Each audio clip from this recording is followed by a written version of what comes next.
मतलब क्या होता है सर, इसको रिप्रेजेंट करते हैं लैम्डा से रिप्रेजेंट करते हैं, वेवलेंथ को किससे रिप्रेजेंट करते हैं, लैम्डा से रिप्रेजेंट किया जाता है, वेवलेंथ को किससे रिप्रेजेंट किया जाता है, लैम्डा से रिप्रेजेंट किया जाता है। ध्यान सुनना, वेवलेंथ को किससे रिप्रेजेंट करते हैं, लैम्डा से रिप्रेजेंट करते हैं। किसी भी क्रस्ट या किसी भी दो ट्रफ के बीच का जो डिस्टेंस होता है, किसी भी क्रस्ट या किसी भी दो ट्रफ के बीच का जो डिफरेंस होता है, उसी को वेवलेंथ बोलते हैं। इसका यूनिट क्या होता है, इस चैप्टर में आपको बार-बार मिलेगा। यूनिट नैनोमीटर, एंगस्ट्रॉम मिल सकता है, याद है ये नैनोमीटर लिख तो दिया मैंने, पूछ तो लूं। 1 नैनोमीटर मतलब क्या होता है, याद आ रहा है, 10 की पावर -9 मीटर। इसका यूनिट जो होगा लेंथ का यूनिट के बराबर होगा 10 की पावर -10 मीटर या फिर 10 की पावर -8 centimetre. Once upon a time mole concept कुछ याद हो, ऐसा पढ़ा था हम लोगों ने। लेंथ का यूनिट क्या होता है, लैम्डा बोलते हैं, ठीक है। लेंथ का यूनिट क्या होता है, लैम्डा। वेवलेंथ का यूनिट, सॉरी वेवलेंथ का यूनिट, लेंथ का यूनिट हो जाएगा। फिर मुझसे बोला गया, ध्यान से देखना, कुछ छोटी-छोटी चीजें। एक होता है वेवलेंथ, क्या होता है कि लेंथ ऑफ कंप्लीट, मतलब एक दो क्रस्ट के बीच का। एक होता है वेव नंबर, ध्यान से देखिएगा, एक होता है वेव नंबर। वेव नंबर क्या होता है सर, इसको रिप्रेजेंट करते हैं ऐसे, न्यू, फ्रीक्वेंसी को न्यू से रिप्रेजेंट करते हैं, ऊपर से ये बार लगा दो। ये क्या रिप्रेजेंट करता है, तो it is number of waves, it is number of waves per unit length, it is number of waves per unit length. 1 centimetre या 1 मीटर में कितना होगा, तो न्यू बार जो होता है ये किसके इक्वल होता है, 1 बाई लैम्डा। न्यू बार जो होता है किसके इक्वल होता है, ये आ जाएगा नैनोमीटर इनवर्स या फिर एंगस्ट्रॉम इनवर्स, ठीक है, ऐसे लिख दिया जाएगा नैनोमीटर इनवर्स। वेव नंबर क्या होता है, नंबर ऑफ वेव्स, ठीक है, न्यू बार। अब देखना, ये ऑब्वियस 9 में पढ़ा है भाई, जिन लोगों ने नहीं पढ़ा है भाई, या कैसे 9 पास करके भाई, थोड़ा बहुत तो पढ़ के आना था यार, ऐसे थोड़ी ना होता है यार।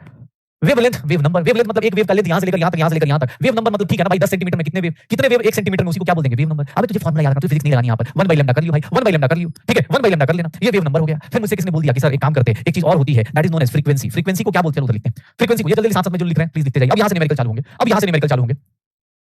वेव नंबर मतलब number of waves in 1 centimetre या 1 मीटर, उसको बोलते हैं 1 नैनोमीटर, जो भी बोले उसको ऐसे बोल देते हैं कि 1 नैनोमीटर में कितने number of waves per unit length. Per unit length मतलब कुछ भी हो सकता है, सेंटीमीटर, डेसीमीटर, जितने भी लेंथ में है, ठीक है। हाँ बेटा, अब यहां से अब रियल फिजिक्स मतलब रियल केमिस्ट्री अब चालू हो रही है, ठीक है। अब रियल फिजिक्स रियल केमिस्ट्री चालू हो रही है, ठीक है ना, तो ध्यान रखिएगा। अब यहां से चालू हो रहा है हमारा कहानी। ये देखिएगा third term, that is known as frequency, उसको हम लोग क्या बोल देते हैं, फ्रीक्वेंसी। फ्रीक्वेंसी को एफ से भी डिनोट कर सकते हैं, एफ से भी डिनोट कर सकते हैं, या फिर हम लोग बार-बार बुक पढ़ेंगे तो उसमें थोड़ा अलग टाइप का वी लिखा होता है, हम उतना अच्छा वी लिख नहीं पाएंगे, तो हम लोग ऐसे लिख के न्यू कर देते हैं। फ्रीक्वेंसी क्या होती है कि sir number of cycles of, या वेव्स लिख देता हूं, number of waves per unit time या पर सेकंड, ऐसे लिख देता हूं, पर सेकंड, ठीक है। नंबर ऑफ साइकिल्स पर सेकंड। यूनिट जो होता है ना, थोड़ा फ्रीक्वेंसी का अलग होता है। यूनिट ऑफ फ्रीक्वेंसी जो होती है, फ्रीक्वेंसी का जो यूनिट होता है वो देख लेना, साइकिल पर सेकंड लिख दिया जाता है, साइकिल पर सेकंड लिख दिया जाता है, सीपीएस लिखा मिल जाएगा एग्जाम हॉल में, या फिर इसको हम लोग हर्ट्ज लिख सकते हैं, हर्ट्ज लिख देते हैं, या फिर ये सेकंड इनवर्स लिख के आ सकता है। तो यूनिट भी याद रखिएगा, 9th में पढ़ाओ फ्रीक्वेंसी क्या होती है, 1 सेकंड में कितनी, 1 सेकंड में कितनी, 1 सेकंड में कितना। जैसे मैं तुमसे बोल रहा हूं कि हमारे घर में जो लाइट आ रही है वो 50 हर्ट्ज की है, हमारे घर में जो लाइट आ रही है 50 हर्ट्ज की है। 50 हर्ट्ज मतलब क्या हो गया, 50 हर्ट्ज मतलब क्या हो गया कि सर वो 50 टाइम्स ऑन एंड ऑफ हो रही है। वो हमारी आईज का पावर उतना अच्छा नहीं है कि हम उसको देख पाएं, अदरवाइज 50 टाइम्स 50 हर्ट्ज होती है, 50 साइकिल पर सेकंड मतलब 50 टाइम्स ऑन एंड ऑफ हो रही है लाइट, ठीक है। तो उसको क्या बोल देते हैं, हर्ट्ज बोल देते हैं, फ्रीक्वेंसी हो गया। नेक्स्ट सर टाइम पीरियड क्या होगा, टाइम पीरियड क्या होगा, टाइम पीरियड को कैपिटल टी से डिनोट करेंगे, और ये क्या रिप्रेजेंट करता है, तो नंबर, ये क्या रिप्रेजेंट करता है, time taken to complete a cycle. एक पूरा वेव कंप्लीट करने में, या फिर इसको बोल देते हैं साइकिल कंप्लीट करने में जो टाइम होता है उसी को क्या बोलते हैं, टाइम पीरियड। टाइम पीरियड का फॉर्मूला बहुत सिंपल सा होता है, 1 अपॉन फ्रीक्वेंसी, मतलब 1 अपॉन फ्रीक्वेंसी कर दो, यही क्या निकल के आ जाएगा, टाइम पीरियड निकल के आ जाएगा। 1 अपॉन फ्रीक्वेंसी कर दो, टाइम पीरियड निकल के आ जाएगा। तो वेवलेंथ और वेवलेंथ का रेसिप्रोकल क्या हो गया, वेव नंबर। फ्रीक्वेंसी का रेसिप्रोकल क्या हो गया, टाइम पीरियड। देख लो मेजर 4-5 टर्म्स है, क्या वेवलेंथ क्या होता है, दो क्रस्ट दो ट्रफ के बीच का डिस्टेंस। वेव नंबर क्या होता है, 1 अपॉन लैम्डा कर दो, वो आ जाएगा। फ्रीक्वेंसी क्या होती है, नंबर ऑफ साइकिल्स पर सेकंड। फिर टाइम पीरियड क्या होता है, 1 अपॉन फ्रीक्वेंसी, इसी को टाइम पीरियड बोल दो, पक्का। अच्छा ये देखना लास्ट वन, इसको हम लोग बोलते हैं वेलोसिटी ऑफ वेव। किसी भी वेव की वेलोसिटी निकालनी है, तो किसी भी वेव की वेलोसिटी जो होती है, ऑब्वियस वेलोसिटी निकालनी है, तो इसको हम लोग क्या करते हैं, वेलोसिटी निकालनी है तो v equals to frequency into lambda. Velocity जो होती है वो क्या होती है, फ्रीक्वेंसी इनटू लैम्डा। वेलोसिटी जो होगी वो किससे मल्टीप्लाई कर दो, फ्रीक्वेंसी इनटू वेवलेंथ से मल्टीप्लाई कर देते हैं। तो ये आपकी 9th या 10th की मैं 4-5 चीजें आपको याद दिला रहा हूं कि वेव के बारे में आप 5 चीजें बोल सकते हो, 5 चीजें बोल सकते हो। वेलोसिटी ऑफ वेव मतलब कितना डिस्टेंस कितने टाइम में कवर करेगा, कितना डिस्टेंस कितने टाइम में कवर करेगा। तो डिस्टेंस कैसे निकालेंगे, फ्रीक्वेंसी अपने पास, कितना डिस्टेंस कितने टाइम में, तो ये क्या करेगा, ये डिस्टेंस हो गया और ये डिवाइड बाय टाइम है तो मल्टीप्लाई हो जाएगा। तो आप उसको छोड़ो, बस आप ये फार्मूला याद रखना कि किसी भी वेव की वेलोसिटी निकालनी है, फ्रीक्वेंसी इनटू लैम्डा, पक्का हो जाएगा। ये 9th क्लास याद आ रहा है, 9th क्लास याद आ रहा है। ये वो पुराने दिन, हां वो सुहाने दिन, कितने प्यारे दिन थे वो, जब ना कोई टेंशन थी। 2 क्लास मिस भी कर दो तब भी जाओ तो सब समझ में आ जाता था। यहां देख लो, ठीक है। एक दिन मिस कर दो, अगले दिन पहुंच जाओ। जैसे आज मैं पढ़ा रहा हूं, अंदर कहां पढ़ा हूं कि भाई मंडे को क्या होगा, आज बोले केबीडी, मंडे को केबीडी में बेहोश हो जाएंगे कि सारा ये सब कब हो गया, फिजिक्स कब से पढ़ा रहे, फिजिकल केमिस्ट्री पढ़ाने को बोला था। हां चलो देखते हैं। हाँ देखिएगा अपने पास नैनोमीटर आ गया, वेवलेंथ आ गया, वेव नंबर आ गया, वेवलेंथ आ गया, वेव नंबर आ गया, वेवलेंथ और वेव नंबर, ये सारी चीजें टाइम पीरियड, फ्रीक्वेंसी और वेलोसिटी। मैंने आपको ये क्यों पढ़ाया, क्योंकि इसके पीछे एक लॉजिक था। इसके पीछे एक लॉजिक था। इसके पीछे लॉजिक क्या था कि भैया हमें अभी पढ़ना है इलेक्ट्रोमैग्नेटिक वेव। बड़ी चीज को पढ़ने के लिए इसमें छोटी चीज याद दिलाई गई है। जैसे रदरफोर्ड को देखा, रदरफोर्ड हमने बेकार कर दिया क्योंकि हमें लगा कि भाई इससे बड़ी चीज पढ़नी है। हमें देखो हमारे अंदर कितनी एक्साइटमेंट है, रदरफोर्ड को हमने काटा, तुम लोगों ने आगे पढ़ा दो, मैं पढ़ा दिया आगे। अब देखो रदरफोर्ड के बाद जो बोर्स मॉडल आएगा ना, वो क्या करने वाला है, वो इंसानी फिजिक्स को यूज करने वाला है, वो सारी फिजिक्स को यूज करेगा, ठीक है। ये देखना अपने पास यहां पर एक इलेक्ट्रोमैग्नेटिक वेव आएगा। चलो इलेक्ट्रोमैग्नेटिक वेव के बारे में, इलेक्ट्रोमैग्नेटिक रेडिएशन के बारे में शायद याद हो क्या होगा। इलेक्ट्रोमैग्नेटिक रेडिएशन किसको बोलते थे, याद करो। एक ऐसी रेडिएशन जो इलेक्ट्रिक और मैग्नेटिक फील्ड के परपेंडिकुलर चल रही है, मतलब उसको कोई फर्क ना पड़ रहा हो। एक होता है आर्मी, जैसे हमारा वो पढ़ने वाला बच्चा होता है, उसको कोई फर्क नहीं पड़ता सोसाइटी किधर जा रही है, कहां जा रही है, उसको कौन इंस्टाग्राम पे कौन हैंडल दे रहा है, कौन सा यहां पे क्लास में देखो बगल में देखो दे रहा था अभी बेचारा कोई कि मेरा इंस्टा आईडी है। देखो ये वेव है, इसको कोई फर्क नहीं पड़ रहा है, ये अपने आप जा रही है, अपने आप जा रहा है। इधर क्या है, इलेक्ट्रिक फील्ड है, इधर क्या चल रहा है, इलेक्ट्रिक फील्ड चल रहा है, कोई डेविएशन नहीं। इधर क्या चल रहा है, मैग्नेटिक फील्ड चल रहा है, कोई डेविएशन नहीं।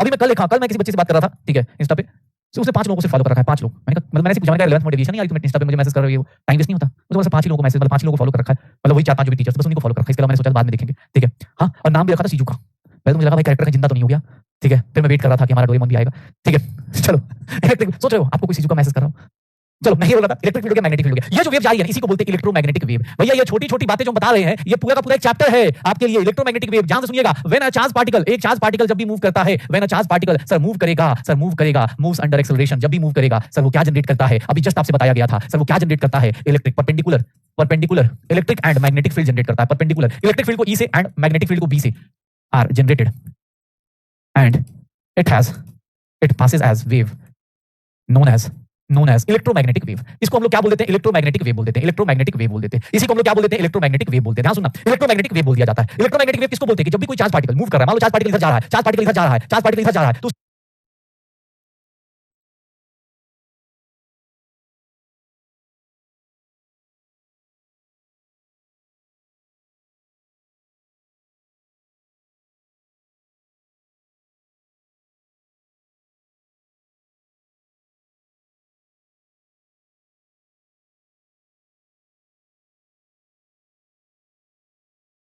उसके परपेंडिकुलर इलेक्ट्रिक फील्ड, उसके परपेंडिकुलर मैग्नेटिक फील्ड जनरेट होगा और उसके बीच में इलेक्ट्रॉन जो मूव करेगा वैसे ऐसे मूव कर रहा होगा। इसी को क्या बोल देते हैं, इलेक्ट्रोमैग्नेटिक वेव्स। इसी को शॉर्टकट में हम लोग क्या लिखेंगे, ईएम वेव्स लिखेंगे। इसी को शॉर्टकट में क्या लिखेंगे, ईएम वेव्स लिखेंगे। ईएम वेव्स लिखेंगे, पक्का होगा। ईएम वेव्स लिखेंगे, इलेक्ट्रोमैग्नेटिक वेव्स लिखेंगे। ये पूरा का पूरा एक फिजिक्स में एक चैप्टर है। मैंने क्या बोला, मैक्सवेल हमारी जिंदगी इतनी आसान नहीं कर। देखो मैक्सवेल केमिस्ट्री वाले ने हमने समझा बुझा के उसको भेज दिया, रदरफोर्ड हमारा चला गया, लेकिन वही मैक्सवेल आएगा और ये पूरा चैप्टर पढ़वा के जाएगा तुमसे। उस दिन याद करना मुझे, हाँ उस दिन बताना मुझे, ठीक है। ये देखना सर, जब भी कोई चार्ज पार्टिकल अगर मूव करता है तो अल्टरनेट क्या जनरेट होता है, alternate perpendicular electric and magnetic field generate होगा और वो एक वेव की तरह पास करता है। ईएम वेव्स के साथ अच्छी बात पता है क्या है कि उसको इलेक्ट्रिक मैग्नेटिक फील्ड में कोई डेविएशन नहीं सर। उसकी स्पीड जो होती है, ध्यान सुना, इसकी जो स्पीड होती है, वेलोसिटी ऑफ इलेक्ट्रोमैग्नेटिक वेव्स होती है, स्पीड ऑफ ईएम वेव्स होती है, पता है किसके बराबर होती है, स्पीड ऑफ लाइट के बराबर। स्पीड ऑफ लाइट के बराबर, स्पीड ऑफ लाइट याद करो 3 × 10 की पावर 8। स्पीड ऑफ लाइट को हम किससे डिनोट करते हैं, सी से। सर 3 × 10 की पावर 8 मीटर पर सेकंड होता है। Sir speed of electromagnetic waves किसके बराबर, स्पीड ऑफ लाइट के बराबर। मतलब समझ रहे हो, जिसके अंदर कोई डेविएशन नहीं, जो पढ़ाई करते हैं कोई डेविएशन नहीं करेगा ना भाई, सच बता रहा हूं, ऑब्वियसली उसको समझने की स्पीड भी बढ़ जाती है। हमारे यहाँ आधे लोग बगल में साइड में देख रहे होते हैं, चैट में देख लेते हैं, इसलिए बर्बाद हो जाते हैं, ठीक है भाई। सीधा सीधा कोई डेविएशन नहीं, देखो इसकी स्पीड किस स्पीड से चल रहा है, देखा कैथोड कैसे मटक मटक के चल रहा था, पॉजिटिव साइड मुड़ गया था, एनोड इधर मुड़ गया था, वो उधर मुड़ गया था, इसमें कोई डेविएशन नहीं, एकदम मस्त। ये इसके लिए ना भैया, ईएम वेव्स के लिए they do not require EM waves के बारे में बात करूं तो EM waves do not require, ये क्या करते हैं, do not require any medium. Light को चलने के लिए मीडियम नहीं चाहिए, जैसे साउंड को चलने के लिए क्या चाहिए, मीडियम चाहिए। साउंड जो है वैक्यूम में नहीं चलता, लाइट भैया यहां से चांद तक, चांद से यहां तक आराम से चल रहा है, ठीक है। तो ये क्या हो जाएगा सर, इसको कोई भी मीडियम की रिक्वायरमेंट नहीं होती है, आराम से चलता है, मस्त चलता है, किसी भी जगह चले जाओ, सॉलिड लिक्विड गैस कहीं भी चले जाओ भाई साहब, ऐसे जबरदस्त चलते हैं ना यार, मतलब अलग लेवल पे जी रहे होंगे इलेक्ट्रोमैग्नेटिक रेडिएशन वाले अलग जिंदगी जी रहे होते हैं, पक्का हो जाएगा सर, श्योर हो।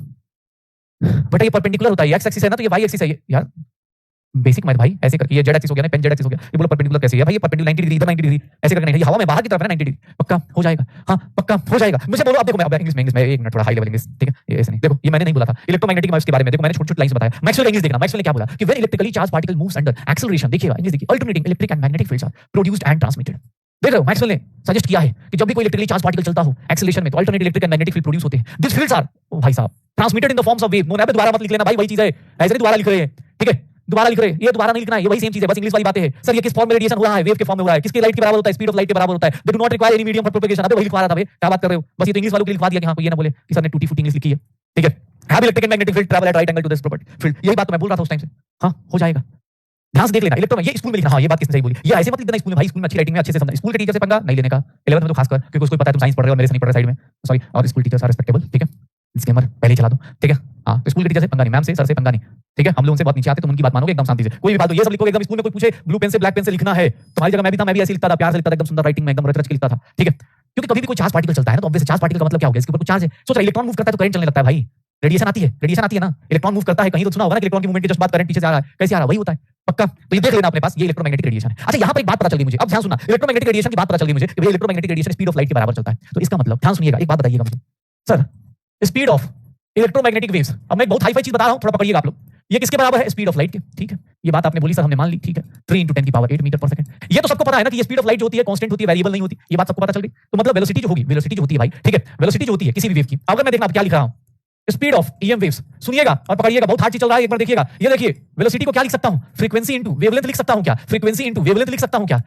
ये देखना। और यहीं पर एक बहुत बड़े खतरनाक से फार्मूले का जन्म हो रहा है, देखिएगा, स्पीड ऑफ लाइट को सी से लिखते थे, सी से रिप्रेजेंट करते हैं, c is new into lambda. ये देख लीजिएगा, इलेक्ट्रोमैग्नेटिक रेडिएशन में ये क्या है, कांस्टेंट है, ये क्या है, कांस्टेंट है, याद रखिएगा। दो लोगों का मल्टीप्लिकेशन अगर कांस्टेंट है तो यहां से दो फार्मूले निकल के आ जाएंगे, कोई पूछे फ्रीक्वेंसी निकालिए तो c लैम्डा, कोई पूछे लैम्डा निकालिए c फ्रीक्वेंसी, लेकिन उससे भी ज्यादा important speed of light, frequency into lambda. Frequency कोई पूछेगा c लैम्डा, c की वैल्यू सबको पता है, स्पीड ऑफ लाइट सबको पता चल गई है, स्पीड ऑफ लाइट सबको पता है, लैम्डा सबको पता है, c न्यू होता है। लेकिन एक बात बताना मुझे, बस ये बता दो, बस हमारा बेसिक मैथ चेक कर लो, ठीक है। हाँ फ्रीक्वेंसी और लैम्ब्डा का रिलेशन बता दो, फ्रीक्वेंसी और लैम्ब्डा का रिलेशन बता दो, मैं समझ जाऊं कि बेसिक मैथ आ रहा है। फ्रीक्वेंसी और लैम्ब्डा का रिलेशन बता दो, क्या होगा क्या होगा, फ्रीक्वेंसी और लैम्ब्डा आपस में कैसे रिलेटेड होंगे, directly proportional, straight line, hyperbola, parabola, क्या होंगे, कैसे रिलेटेड होंगे, कैसे होंगे, कैसे होंगे, किस तरह से होंगे, अरे सर क्या होंगे, ये देखिएगा रेक्टेंगुलर हाइपरबोला होगा, कैसे, अरे सर ये कांस्टेंट है, दो लोगों का मल्टीप्लिकेशन अगर कांस्टेंट होता है तो फ्रीक्वेंसी और वेवलेंथ एक दूसरे के इनवर्सली प्रोपोर्शनल है, ये देख लो ना, फ्रीक्वेंसी यहां वेवलेंथ एक दूसरे क्या है, इनवर्सली प्रोपोर्शनल है, तो फ्रीक्वेंसी और वेवलेंथ का ग्राफ कैसा बन